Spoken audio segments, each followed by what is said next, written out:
ये बंदा बस एक पुरानी टेनिस बॉल लेकर दरवाजे के हैंडल पर हल्का सा दबाता है और अगले ही पल लाखों की कार खुल जाती है। इस चोर ने 3 दिन से कुछ नहीं चुराया था तो उसे लगा शायद कुछ बढ़िया मिल जाएगा, लेकिन पूरी कार छान मारी। आखिर में बस ये सेंटर कंसोल स्क्रीन ही सबसे कीमती निकली। चोर खाली हाथ लौटना नहीं चाहता था तो उसने जानबूझकर पीछे की सीट पर टॉयलेट कर दिया, लेकिन जैसे ही वो निकलने लगा कार के दरवाजे अचानक लॉक हो गए। उसने पूरी ताकत लगा ली लेकिन कुछ भी फर्क नहीं पड़ा। अब चोर घबरा गया, फटाफट पीछे की सीट पर गया, लेकिन कितनी भी कोशिश कर ली कोई भी दरवाजा नहीं खुला। यहाँ तक कि डिक्की भी पूरी तरह लॉक थी। परेशान होकर हैंडल पकड़ लिया और पैरों से विंडशील्ड तोड़ने की कोशिश की, लेकिन इस चीज के आगे सब बेकार गया। अब चोर ने मजबूरी में अपना फोन निकाला, दोस्त को कॉल किया, लेकिन जैसे ही अपनी लोकेशन बताई दोस्त ने फोन काट दिया। तभी उसे समझ आया कि कार के अंदर तो नेटवर्क ही नहीं है। इतनी बेकार मेहनत के बाद वो थक कर पानी पीने लगा। तभी देखा कि जिस दोस्त को उसने कॉल किया था वो सच में आ गया है, तो पागलों की तरह मदद के लिए चिल्लाने लगा। लेकिन उम्मीद जल्दी ही टूट गई क्योंकि कार पर इतनी काली फिल्म चढ़ी थी कि बाहर से कुछ भी नहीं दिख रहा था। दोस्त ने उसे देखा ही नहीं तो वो चला गया। रात हो गई, प्यास के मारे वो बस कांच पर जमी नमी चाटने लगा। अब जब पूरी तरह हार मान चुका था तभी सीट के पीछे एक अखबार दिखा जिसमें लिखा था कि एक डॉक्टर की बेटी चोरी के दौरान मर गई थी। शुरू में तो उसने ध्यान नहीं दिया, लेकिन अगली सुबह एक मैसेज की आवाज से उठा जिसमें लिखा था कि सेंटर कंसोल स्क्रीन वापस लगा दे। उम्मीद की किरण दिखी तो फटाफट जैसा बोला गया कर दिया। उसे लगा अब तो दरवाजे खुल जाएंगे, लेकिन कितनी भी कोशिश कर ली कुछ नहीं हुआ। फिर भी जीने की उम्मीद नहीं छोड़ी, फिर से पीछे गया और कार के दरवाजे का पैनल जबरदस्ती उखाड़ दिया। अब जैसे ही दरवाजा तोड़ने वाला था अचानक कार के सिस्टम से फोन आ गया। उसने फटाफट कॉल उठाई और बोला गाड़ी अनलॉक कर दो यार। सामने वाले को पता था कि वो झूठ बोल रहा है, फिर भी उसने गाड़ी स्टार्ट कर दी। उसने जोर से एक्सीलेटर दबाया लेकिन गाड़ी वहीं की वहीं खड़ी रही। फिर सामने वाले ने धमकी दी कि असली टॉर्चर तो अब शुरू होगा। फिर ऐसी से ठंडी हवा आने लगी। उसे लगा अच्छा है तो जोश में आकर फिर दरवाजा तोड़ने की सोचने लगा। उसने औजार से थोड़ा सा गैप बनाया और हाथ अंदर डालने ही वाला था कि हाथ कट गया।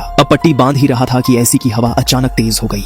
फटाफट अखबार और मैट से हवा का रास्ता बंद कर दिया। फिर भी ठंड के मारे कांपने लगा। अगली सुबह फिर कार सिस्टम ने उठा दिया। इस बार बोला 30 सेकंड के लिए सिग्नल जैमर बंद करूंगा, जल्दी से दोस्त को कॉल कर ले। उसने फटाफट दोस्त को फोन किया, लेकिन दोस्त ने उसकी बात का यकीन ही नहीं किया और फोन काट दिया। सामने वाले ने बोला कि वो डॉक्टर है और फिर कॉल काट दी। फिर एसी के वेंट से गैस निकलने लगी और उसने सूंघते ही बेकाबू होकर हंसना शुरू कर दिया। धुंधले में उसने देखा कि उसकी प्रेग्नेंट बीवी पास में खड़ी है। उसने बीवी से वादा किया था कि अब चोरी नहीं करेगा, लेकिन अब बीवी ने तलाक मांग लिया। वो समझ ही नहीं पा रहा था क्या करे। तभी कार सिस्टम की आवाज ने उसे वापस हकीकत में ला दिया। अब तो वो पूरी तरह थक चुका था और सामने वाले से गिड़गिड़ाने लगा कि छोड़ दो यार सॉरी। उसने बताए गए बटन को दबा दिया, सोचा था बच जाएगा, पर अगले ही पल सामने एक टाइम बम देखकर लड़का फिर पीछे की सीट पर गया और पेचकस से दरवाजे में छोटा सा छेद कर दिया। जब भी कोई बाहर से गुजरता वो जोर जोर से चिल्लाता, लेकिन हर बार आवाज लगता तो कार का सिस्टम इतना शोर मचाता कि कुछ सुनाई ही नहीं देता। और अब तो बम की उलटी गिनती भी शुरू हो गई। लड़के ने कैंची उठा ली, अब तो आर या पार की लड़ाई थी। बम खोखला निकला। डॉक्टर ने कहा इतनी आसानी से मरने नहीं दूंगा तुझे। अगले कुछ दिन जब लड़के को भूख लगी तो कागज की गोली खा ली, प्यास लगी तो अपनी ही संजीवनी पी ली। एक दिन डॉक्टर ने फिर कॉल किया और पूछा पिछले दिनों तुमने कत्ल क्यों किया था। लड़का एकदम कंफ्यूज था